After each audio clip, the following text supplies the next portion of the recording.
Something on your mind you wanna talk about. Slip in Brandon's tub and talk it out. It's Hot Tubs, Hot Takes. Hot Tubs, Hot Takes. Welcome to Hot Tub Hot Takes, the Socratic Soaking Symposium. I'm your host, and today we have a guest. Aria, do you mind passing me the note card just so I can get acquainted? Today we have, it's a long-standing friend, Jason Rubenfire. Jason, welcome to the tub.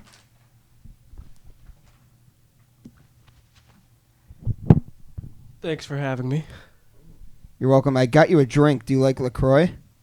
I like cold LaCroix that isn't covered in foam and your germs. But yeah, I do. Do you want to open that and show some respect? Well, sure.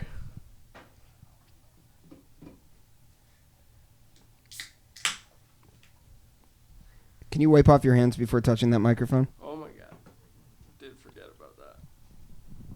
Hold it with a washcloth. How about that? Yeah. Okay. We'll get that in post. Thank you for the LaCroix. You're welcome.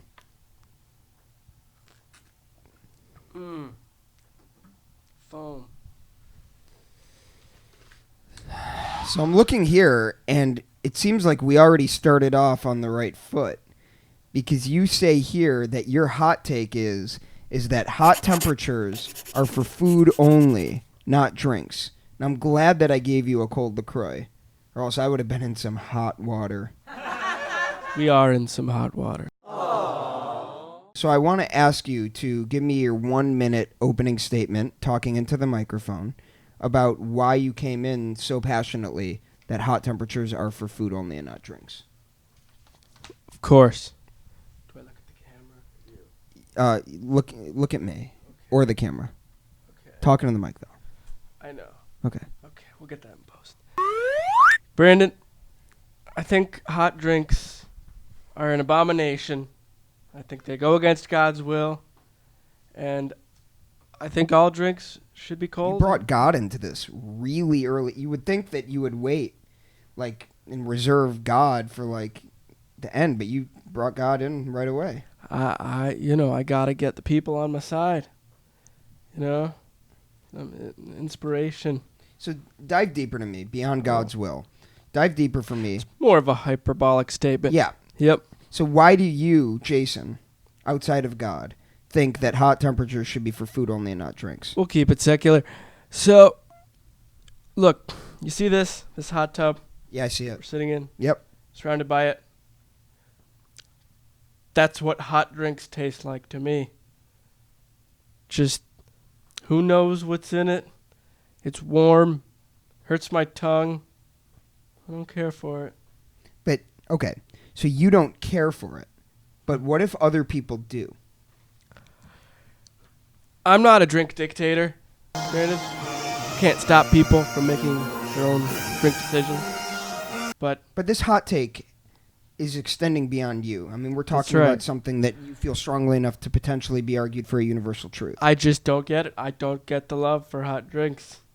Maybe when it's really cold outside, but even then I feel like the temperature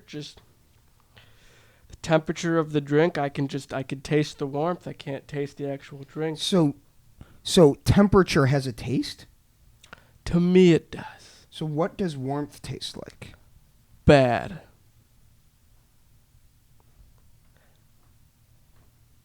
End statement. So you're saying to me that any deliciousness of a drink is canceled out by the warm temperature. That's been my experience, yes.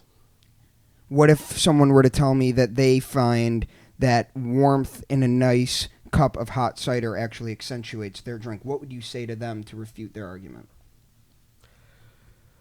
Well, it's difficult, Brandon, because I really believe that everyone should just live and learn, live and let live. Yeah, but that's not what we believe in Hot Tub Hot Takes. Yeah, you know what? I'm getting there.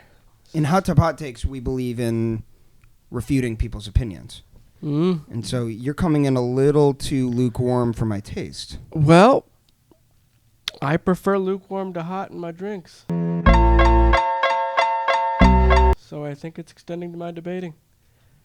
But I will try to take on the hot take, as we're sitting here. So let's just take a second. Uh-huh. Let's take a deep, fiery breath. Okay. Lion's breath out. Tongue out one more.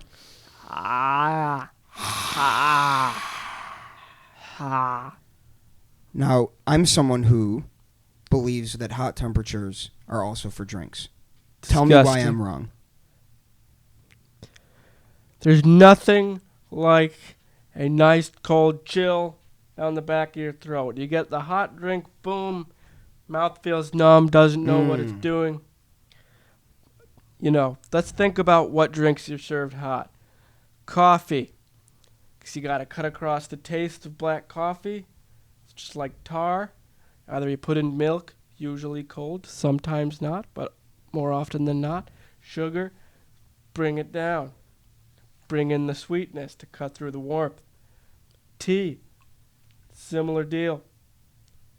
Hot water. Do you think iced tea was a response to the heat? I think it was.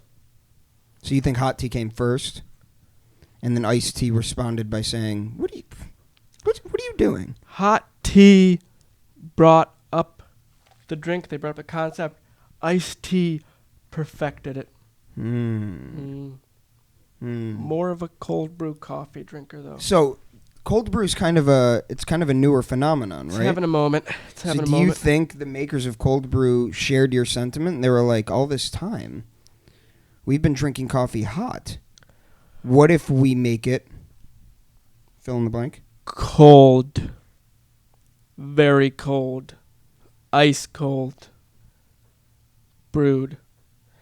And you know, Brandon, it's not brewed through warmth. It's brewed over time.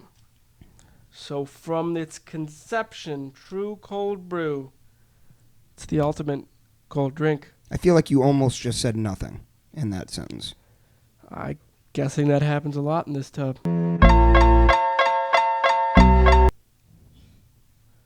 What do you have to say for yourself right now?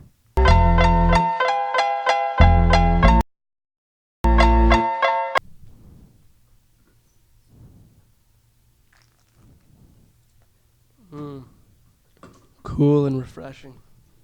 That's what I have to say for myself.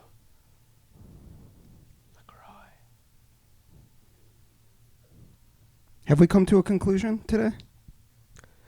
No, we just sort of sat in a hot tub and played around and said random nonsense like a bunch of hot boys. I think one thing you made me think about that I wasn't thinking about before I got in the tub was the sensory experience of temperature. Sensual. And that there's never really a such thing as a drink being too cold, but there's a such thing as a drink being too hot. I could see where there's potential danger in a hot drink, whereas cold drink really only has upside. No one ever got their gonards hurt by having too cold of a drink spilled on them. There you have it. Gonards. I've been your host, Gonards. This has been a guest. I've been your host, and I'm sweating in a tub. I've been a guest.